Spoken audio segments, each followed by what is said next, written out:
Special mega, all mega stars, mega must speak. అందరికీ నమస్కారం. రెండోసారి చాలా సంతోషంగా ఉంది సోదరుడు చిరంజీవి గారికి ఈ star of the millennium TSR and TV9 కలిపి నిర్వహిస్తున్న ఈ కార్యక్రమంలో ఆయనకి అవార్డు ఇవ్వడం అన్ని తరహాలుగా ఆయన దానికి అర్హుడు. ఆయనకి ఒక సోదరుడిగా నా శుభాకాంక్షలు తెలియజేసుకుంటున్నాను. ఇంకా సినిమా అవార్డులు చెప్పలా నాకు ఇప్పటిదాకా, మళ్ళీ సినిమాలో చేస్తున్నాను లేదు, చేస్తే మళ్ళీ ఇంకెన్నో అవార్డులు రావాలని మనస్ఫూర్తిగా కోరుకుంటూ నేను సెలవు తీసుకుంటున్నాను. స్నేహితపాత్రుడు, ప్రియమిత్రుడు చిరంజీవి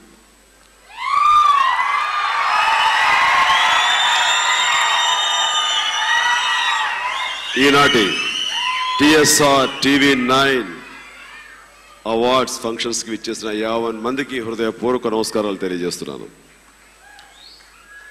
టి సుబ్బరామరెడ్డి గారు ఏది తలపెట్టినా సరే అది అత్యున్నతంగా ఉంటుందే తప్ప ఏమాత్రం తక్కువ స్థాయిలో ఉండదు.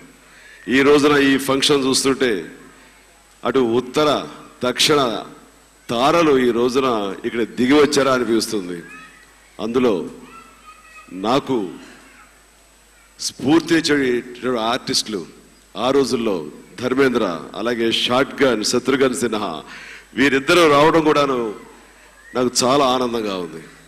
ఇక మా తోటి నటినట్లు అందరూ కూడా ఎంతో ఆప్యాయతోటి ఆత్మీయతోటి ఈ రోజున నా గురించి 4 మాటలు చెప్పడం అన్నది ఎంతో ఉల్లాసంగా అనిపిస్తుంది. ఇందాక అన్నారు సుబ్రహ్మణ్యరెడ్డి గారు వేళ సాయంత్రం వరకు ఆల్మోస్ట్ 3:30 వరకు నేను పాండిచ్చేరిలో ఉన్నానని. రావడం నిజంగా కష్టం అనిపించింది. మళ్ళీ రేపు అక్కడే ప్రోగ్రాం ఉంటుంది, వెళ్లాల్సిన పరిస్థితి. కుదరదు, వచ్చేయాలి, అదేంటి బాగుండదా అని.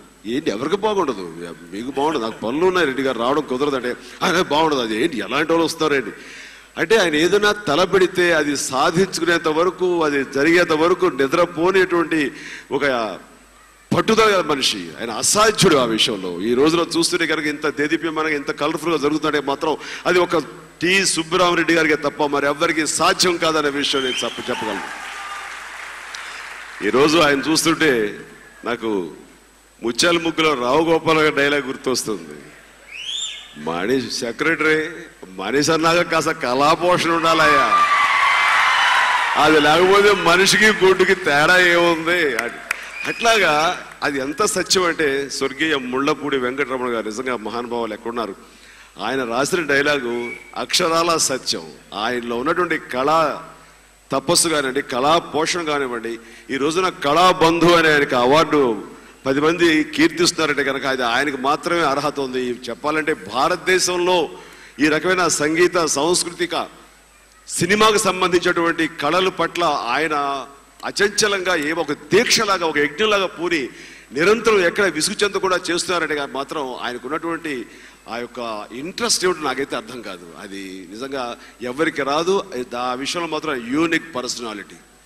అలాగే ఆయన చూస్తూనే అనిపిస్తుంటుంది ఎవర్ ఫ్రెష్. ఇందాక ఎవర్ గ్రీన్ హీరో అని చెప్పేసి ధర్మేంద్ర గారికి అవార్డు ఇచ్చారు, నాకేదో స్టార్ ఆఫ్ మిలియన్ నాకు అవార్డు ఇచ్చారు.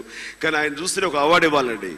ఎవర్ ఫ్రెష్, ఎప్పుడు చూసినా ఫ్రెష్గా ఉంటాడు, ఉత్సాహంగా ఉంటాడు, ఉల్లాసంగా ఉంటారు. ఎలాగా ఒక మనిషికి సాధ్యం అర్థం కాదు. మనకి ఆయా సంఘటనలు బట్టి రోజుకి ఒక 1000 రకాలుగా మన మూడు మారిపోతుంటుంది. కానీ ఎప్పుడు చేసినా, ఫోన్ చేసినా, ఎప్పుడు ఆయన చూసినా, ఎప్పుడు పలకరించినా ఒకే మూడ్లో ఉంటారు. అది ఎప్పుడు హై ఫైవ్లో ఉంటారు ఆయన. అది ఆయనకే సాధ్యం. అది నిజంగా ప్రతి ఒక్కరు కూడాను ఆ క్యారెక్టరైజేషన్ ఏమిటి, ఆయన మనస్తత్వం ఏమిటి, ఏ రకమైనటువంటి మానసిక పరిస్థితులు ఆయన అంత ఉల్లాసంగా ఉంచుతాయని తెలుసుకోవాలి. అది ఒక ఎడ్యుకేషన్ కూడా అనుకుంటాను.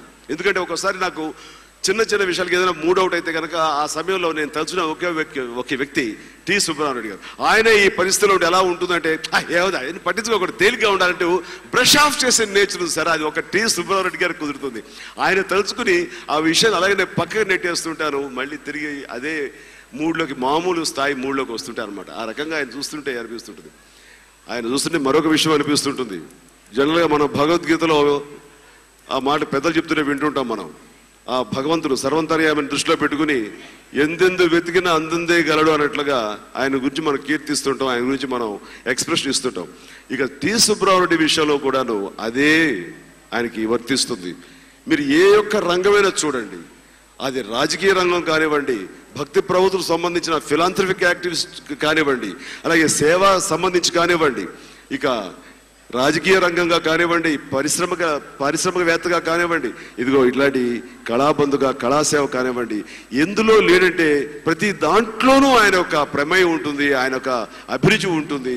ఆ రకంగా ఆయన వంతు బాధ్యత ఈ రకంగా చూస్తూ చెప్పాలంటే కొడిగట్టి ఆరిపోతున్నటువంటి ఈ కళను తన వంతు బాధ్యతగా చేతులతోటి దాన్ని కాపు కాసి నిలబెట్టి 10 మందికి ఉపయోగపడేలాగా కళని పెంచి పోషిస్తున్నందుకు, అందరికీ ఇంత ఉత్సాహంగా ఇస్తున్నందుకు మనస్ఫూర్తిగా మీ అందరి సమక్షంలో నేను మనస్ఫూర్తిగా అభినందిస్తాను. అంతేకాకుండా ఇంత కష్ట నష్టాలు ఎవరు భరిస్తారండి?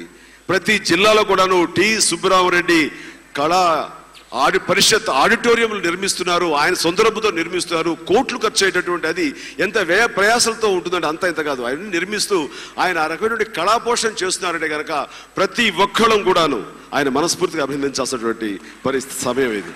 నేను ఆ రకంగా మనస్ఫూర్తిగా అభినందిస్తున్నాను.